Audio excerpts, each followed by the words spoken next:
തൃശൂരിലേക്കാണ് വിവാഹ തട്ടിപ്പ് നടത്തി വഞ്ചിച്ചുവെന്ന പരാതിയുമായി യുവതി. ചെങ്ങന്നൂർ സ്വദേശിയായ യുവാവിനെതിരെ തൃശൂർ വടക്കാഞ്ചേരി സ്വദേശിയായ യുവതിയുടെ പരാതി വന്നിരിക്കുന്നത്.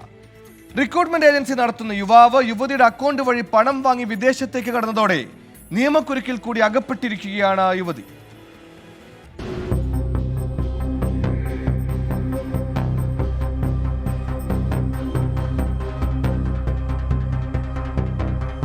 എന്നെ ഉപദ്രവിക്കുക, പീഡിപ്പിക്കുക, എന്നെ ഭീഷണിപ്പെടുത്തുക, നിന്നെ കൊല്ലും എന്ന് പറയുക, അങ്ങനെ ചെയ്യും ഇങ്ങനെ ചെയ്യും. നിരന്തരം ഫോൺ വിളിയും കാര്യങ്ങളൊക്കെയാണ് ഫാദറും അവനും നടത്തിക്കൊണ്ടിരിക്കുന്നത്.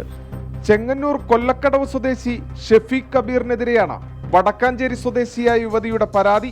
2020 പരിചയപ്പെട്ട ഷെഫീഖ് 2021 നവംബർ 3 യുവതിയെ വിവാഹം ചെയ്തു.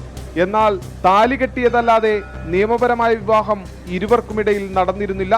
തുടർന്ന് കൊച്ചിയിൽ ഒന്നിച്ച് താമസമാക്കി. ഇതിനിടയിൽ റിക്രൂട്ട്മെന്റ് ഏജൻസി നടത്തിയിരുന്ന ഷെഫീഖ് യുവതിയുടെ അക്കൗണ്ടിലേക്ക് പലരുടെ കയ്യിൽ നിന്നും പണം വാങ്ങി. അങ്ങനെ അക്കൗണ്ടിലെത്തിയ 72 ലക്ഷം രൂപയിൽ 69 ലക്ഷം രൂപ ഷെഫീഖിന്റെ അക്കൗണ്ടിലേക്ക് ട്രാൻസ്ഫർ ചെയ്തു. എന്നാൽ വിസ നൽകാതായതോടെ പലരും നിയമ നടപടി ആരംഭിച്ചു. യുവതിയുടെ അക്കൗണ്ടിലേക്ക് പണം നൽകിയതിനാൽ യുവതിക്കെതിരെയായിരുന്നു കേസ്. ഒളിവിൽ പോയ ഷെഫീഖ് പിന്നീട് സൗദിയിലേക്ക് കടന്നു. അങ്ങനെ 18 ദിവസം മാവേലിക്കര സബ് ജയിലിൽ കിടന്നു. പക്ഷെ ഇപ്പോൾ ഉള്ള ബാക്കി കൊടുക്കാനുള്ളവരുടെ എല്ലാവരുടെയും പൈസ അവരെന്നോടാണ് ചോദിച്ചുകൊണ്ടിരിക്കുന്നത്. കാരണം എൻ്റെ അക്കൗണ്ടിലാണ് പൈസ ഇട്ടേക്കണത്. ആ ഇട്ടേക്കണ കാരണം കൊണ്ട് എന്നോടാണ് പൈസ ചോദിച്ചുകൊണ്ടിരിക്കുന്നത്. അപ്പോൾ എനിക്കെതിരെ ക്ലെയിം എടുക്കും എന്നൊക്കെ പറയാണ്.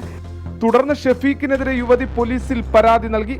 റിക്രൂട്ട്മെന്റ് ഏജൻസിയുടെ ഭാഗമായി ലഭിച്ച തുകയ്ക്ക് പുറമെ 60 ലക്ഷത്തിലധികം രൂപ പലപ്പോഴും ഷെഫീഖ് യുവതിയോട് കടം വാങ്ങിയിരുന്നു. വിവാഹ തട്ടിപ്പിനും വഞ്ചനയ്ക്കുമെതിരെ യുവതി നൽകിയ പരാതിയിൽ വെൺമണി പോലീസ് കേസെടുത്തെങ്കിലും അന്വേഷണം എങ്ങും എത്തിയില്ല. ആലപ്പുഴ SP-ക്കാണ് കംപ്ലൈന്റ് കൊടുത്തത്.